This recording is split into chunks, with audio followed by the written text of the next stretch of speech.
Here's Dick Powell as Richard Diamond, private detective.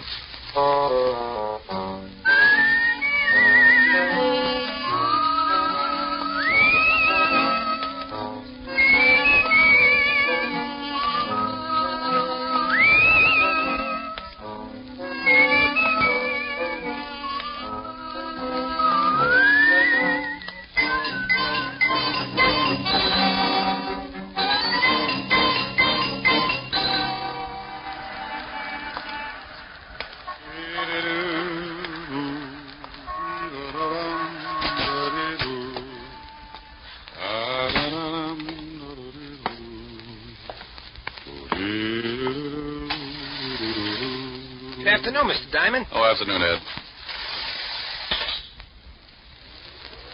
Have a good lunch, Mr. Diamond? Too early to tell. Hey, you must shave with a dull razor. You got a scratch on your face. I use a rake. Here's your floor, Mr. Diamond. Thanks, Ed.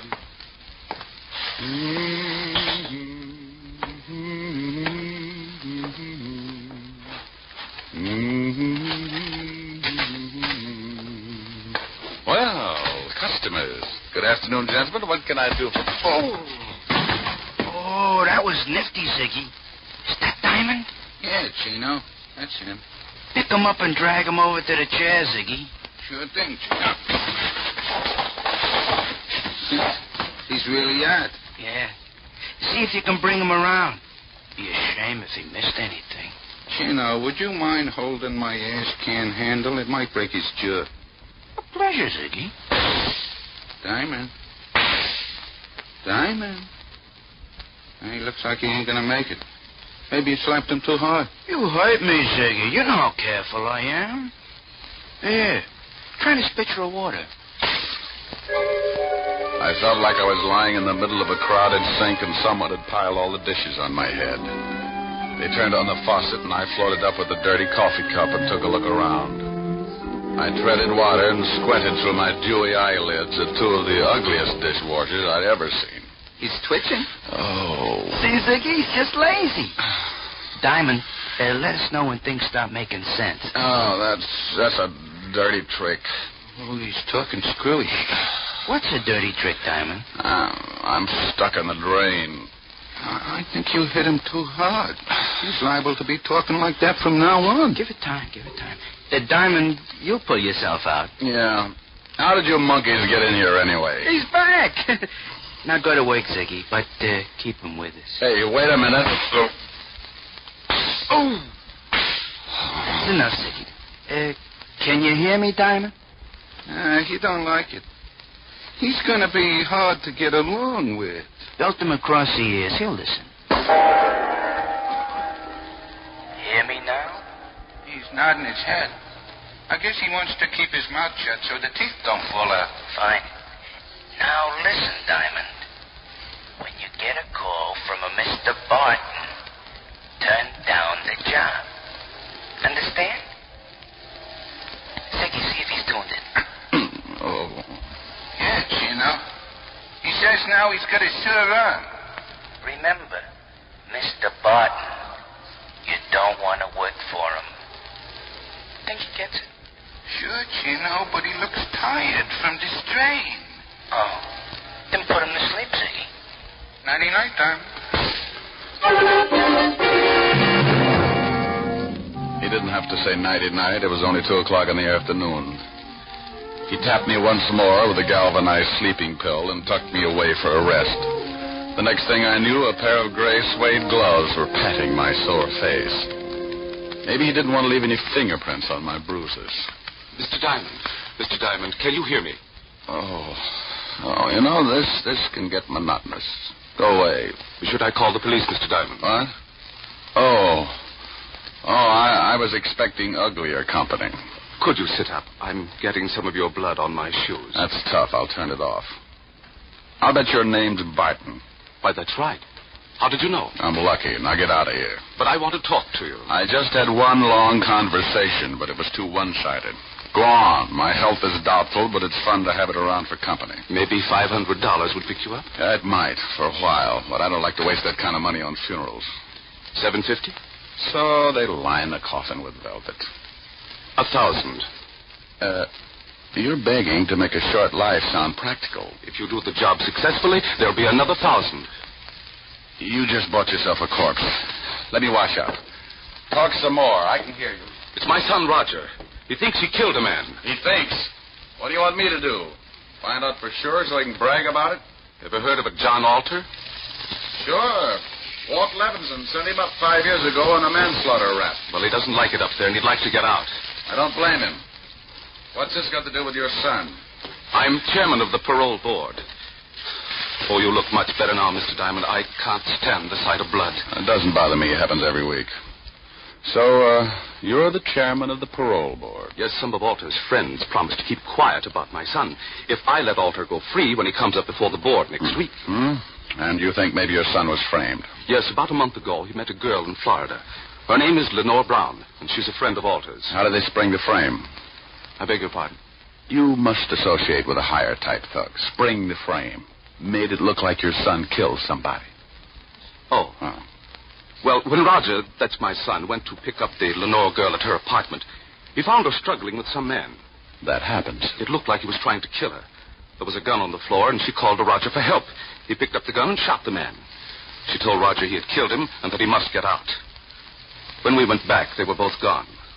About a month later, some of Alter's friends got in touch with me. Oh, and they forget about the killing if you let Alter out of Sing Sing. That's right. I don't remember reading anything about it in the papers.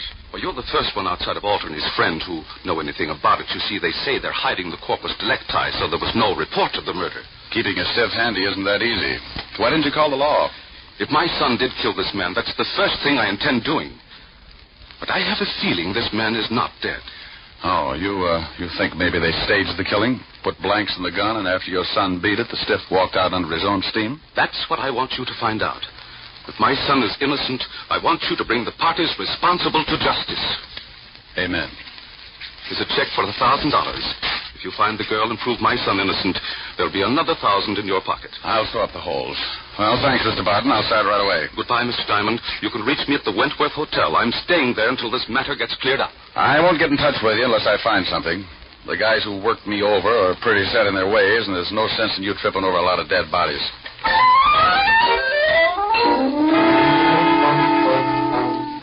I looked at the $1,000 check and thought about the beating the two polite gunsels had given me. It was a toss-up. If I'd spent the $1,000 like I knew I would, I'd be dead anyway.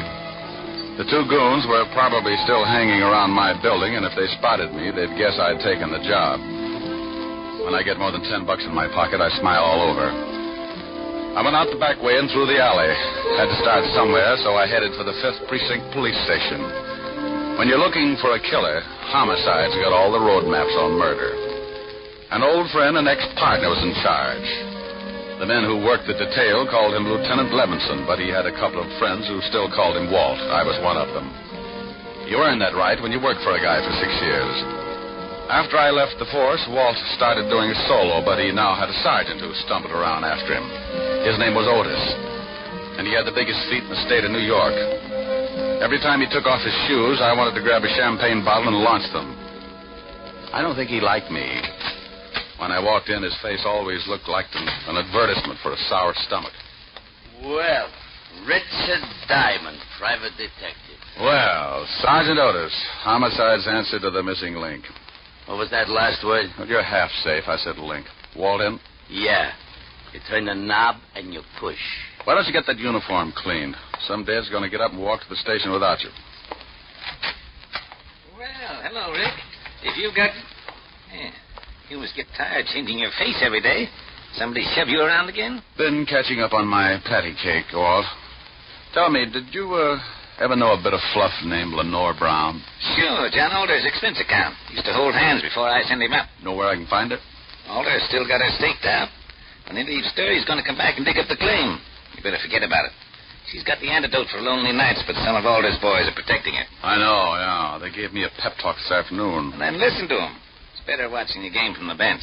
You never can tell. I might make a score. Well, you're outweighed, outclassed, and liable to be outlived. She used to work at the Black Swan in Florida.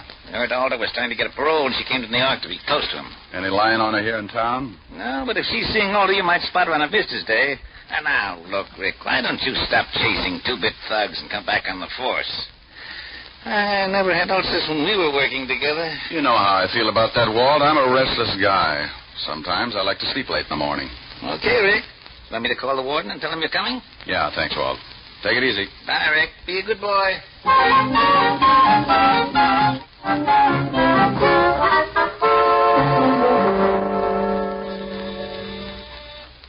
Yes, Paul?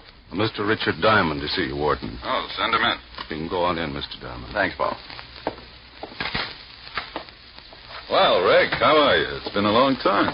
I know a lot of guys who wouldn't like to hear that, Warden. How are you, Jim? First rate. What's on your mind? I hear Johnny Alter's been having company. I'd like to take a look at her. Oh, Miss Brown. Well, I can't blame you. I just want to spot her and see where she goes. You can't miss. If she walked through the yard, there'd be a jailbreak tomorrow. What time are visiting hours? Well, if she's seeing Alter today, she should be downstairs right now. Pardon me a second. Yes, Warden. Paul, has Lenore Brown come in today? Yes, she has, Warden. She's in seeing Alter right now. Thanks, Paul. She's downstairs, Rick. Like to take a look? Yeah. I'll have Paul take you down. On second thought, I'll go myself.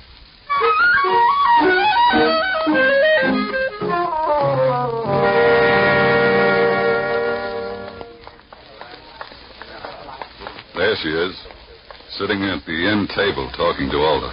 Oh. Now I know why Alter needs a lot of money. She's wearing enough mink to carpet Radio City.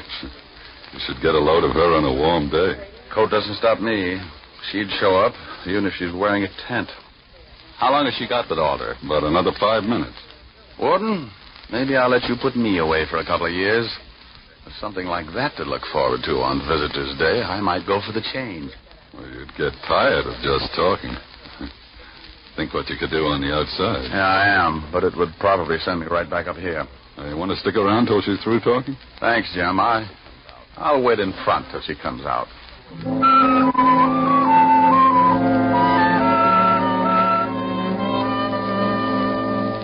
I hung around by the big gray buildings until she came out. She walked over to a long white convertible and got in. Now I know what the guy meant when he wrote, "Ask the man who owns one." I decided to let her buy me a new fuse, and I walked over to the car. Going to town? Oh? Back up 3 feet and I'll let you know. Okay. Mm-hmm. Your tailor couldn't do all of that. Thanks. Get in.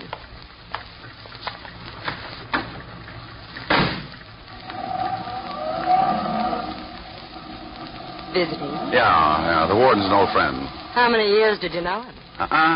Baby. I've been going home every night all my life. Every night? Well, almost. What do you do with the almost?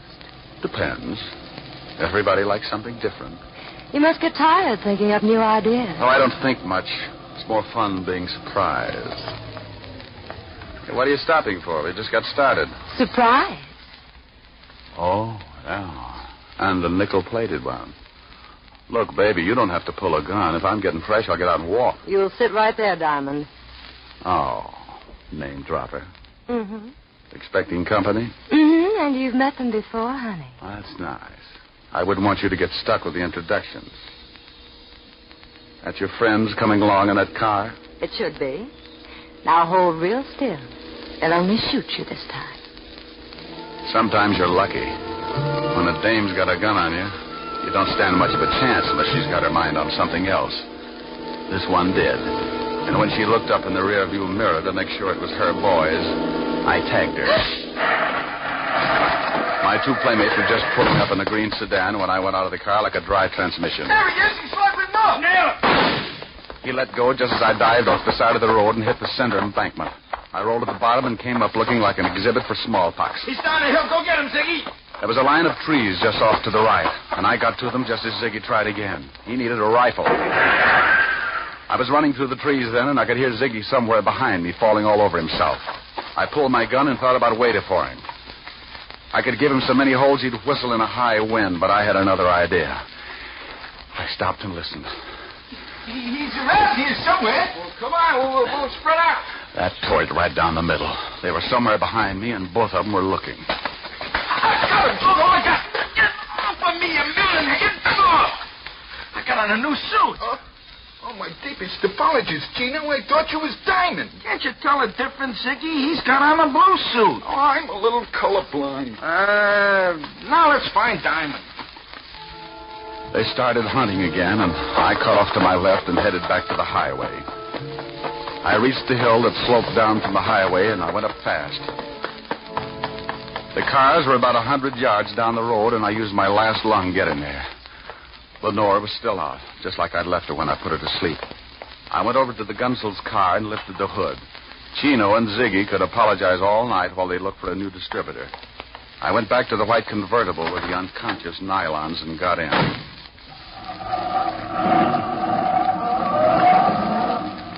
I noticed something lying on the seat. It was her purse, and she didn't wake up when I grabbed it. Doing a rummage job at 80 miles an hour isn't easy. But there wasn't much of interest anyway, just a little black book. I needed a gimmick, so I stuck it in my pocket. I put the purse back on the seat just as she started coming around. Oh. Wow, now that's it, baby. Sit up and look at the pretty scenery. How did you get here? Where's Ziggy and Chino? Playing Peter Pan. Jaw hurt? Yes, you heal. Play rough and you get hurt. Where do I take you? My apartment, I guess. You're going to ask a lot of questions, and I don't talk much. We might as well figure out something to fill in the lull.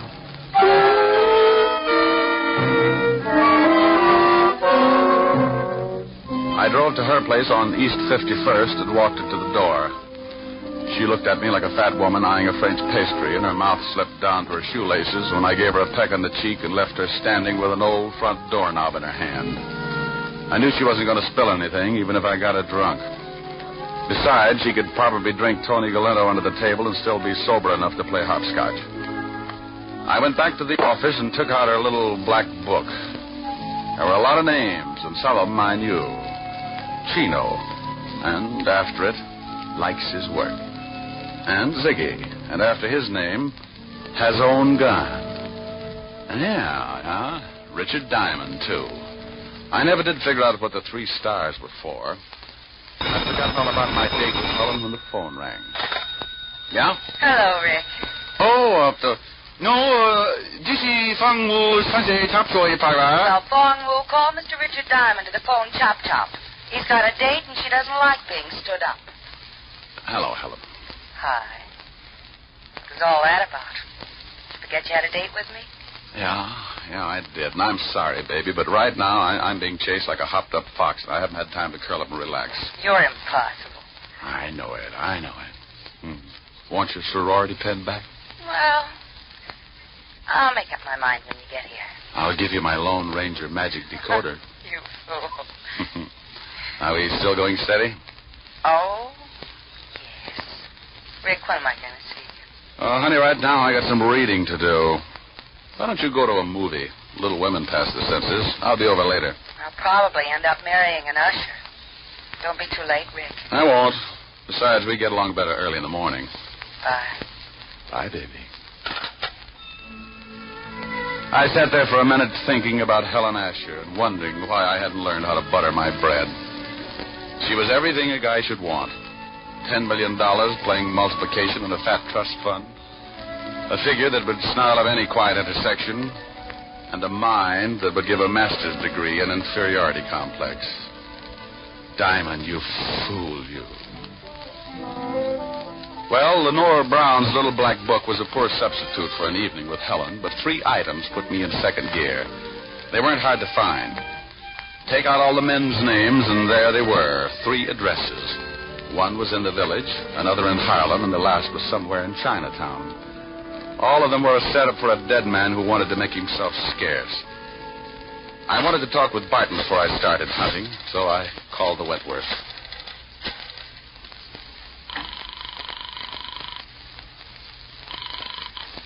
Wentworth Hotel. Mr. Barton, please. Yes, sir. I'll ring him. Hello? Mr. Barton, this is Diamond. Oh, yes, Diamond.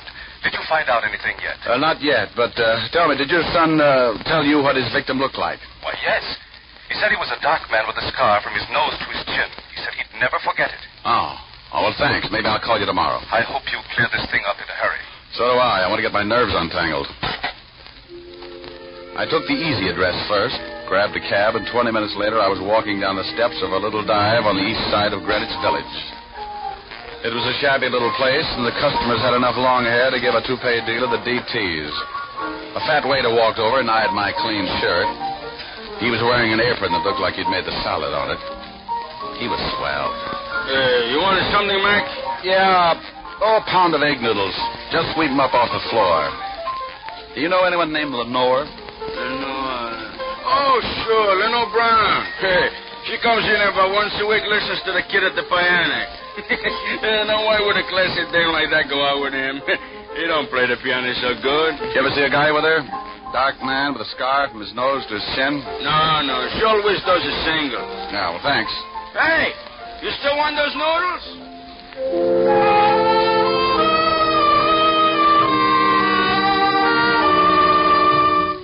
I walked out, got back in the cab, and marked off Greenwich Village in the little black book. The second address was on the fringe of Harlem, the Hill, they call it. The night was black, and the fog had rolled in off the East River and staked out a claim all the way to Lenox Avenue. As I walked up to the old brownstone, my nerves started screaming SOS. I stopped cold and looked down at two gleaming eyes, like two pieces of polished glass shining in the glare of the dim street lamp. As I got used to the darkness, I could make him out. He was a big, white, battle-scarred bulldog, and he had some ideas of his own. He started shuffling in slowly, jerking back his lips and showing a row of white teeth. Hold it, Lucifer.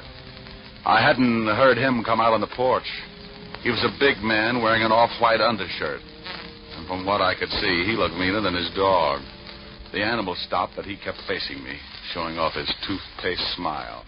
He won't hurt you, mister, unless I tell him to. I'll think about it for a while. I'm a poor substitute for horse meat. What do you want? Do you know a Lenore Brown? You a cop? Shamus. Beat it, Lucifer.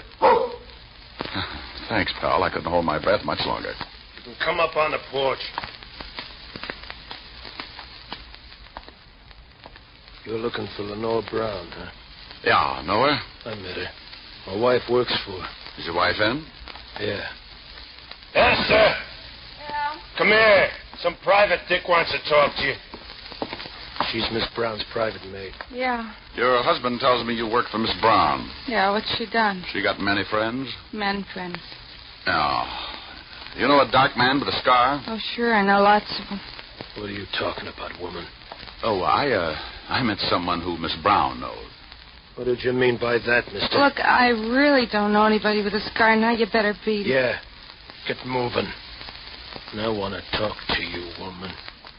Get in there. Yes, honey. I knew she was going to get bruised, but he looked rough enough to cut my windpipe, and I wanted someplace to pour my coffee down in the morning. So I got out of there fast and headed for the last address in the little black book. The place was on one of those narrow, dark streets. It was so quiet you could hear yourself change your mind. A sign above the door read Tangy, so I pushed it open and went in.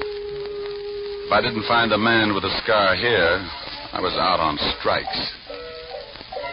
It was a little restaurant on the bottom floor of a two-story building. A quiet waiter slipped up and showed me to a booth.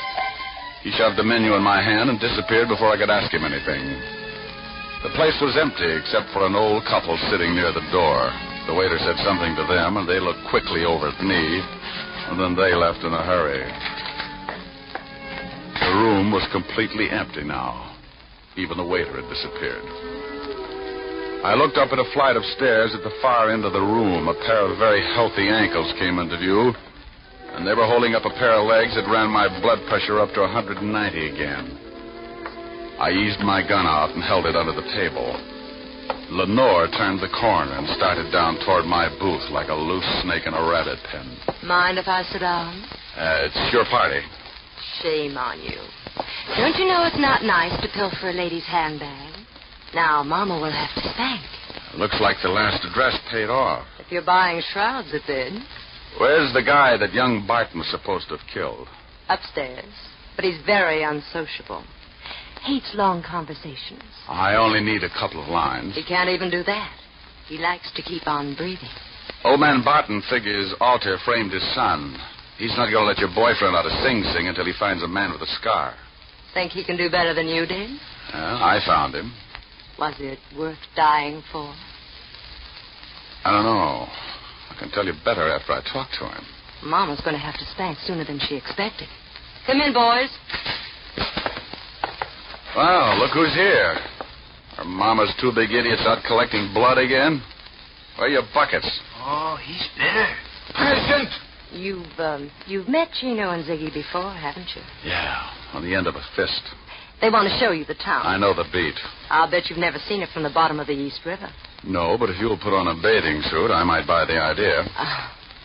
Too bad we'll never make the beach together. I'd like to show you the sights.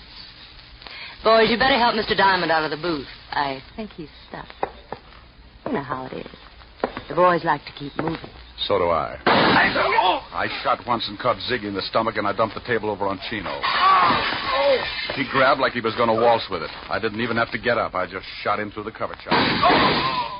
Lenore was out of the booth fast and running for the stairs. Look out, Tony, look out! I caught up with her at the foot of the stairs, and as she started up, I saw him, standing on the upper landing, scar and all meaning gun in his hand. He missed me, but nailed her halfway up. She spun around and fell all over me. But I point a gun pretty good from a prone position.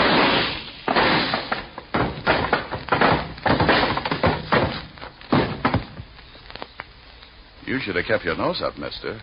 A bad landing washes you out.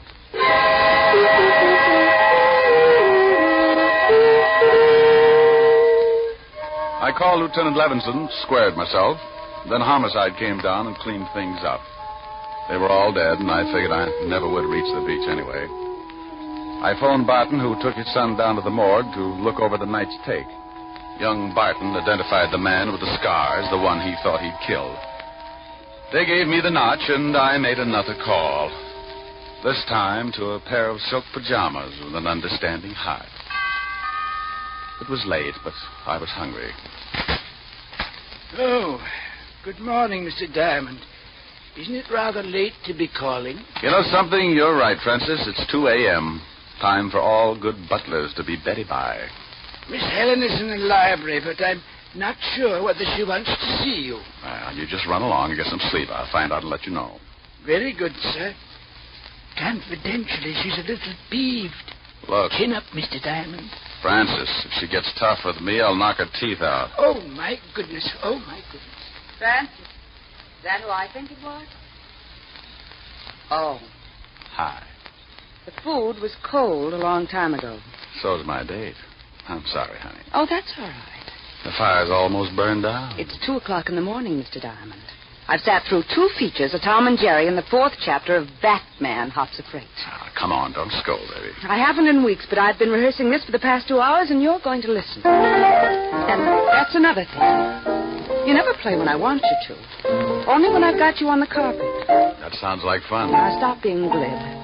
If you think for 1 minute you can charm me and... Out of your face with the sunshine, put on a great big smile. Now, stop that and listen to me. Okay, I'll shut up. Well, go on. Oh, now you made me forget what I was going to say. Well, if you can't remember, honey, hold a good thought.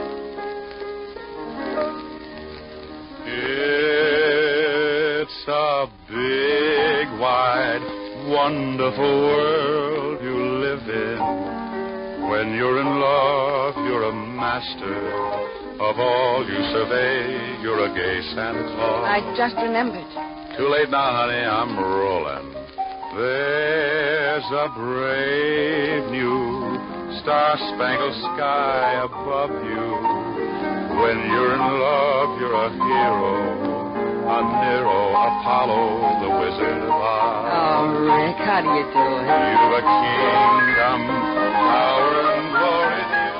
Richard Diamond, starring Dick Powell, was previously released over the National Broadcasting Company for listeners in the United States and has been re-released to you men and women overseas by the United States Armed Forces Radio Service, the voice of information and education.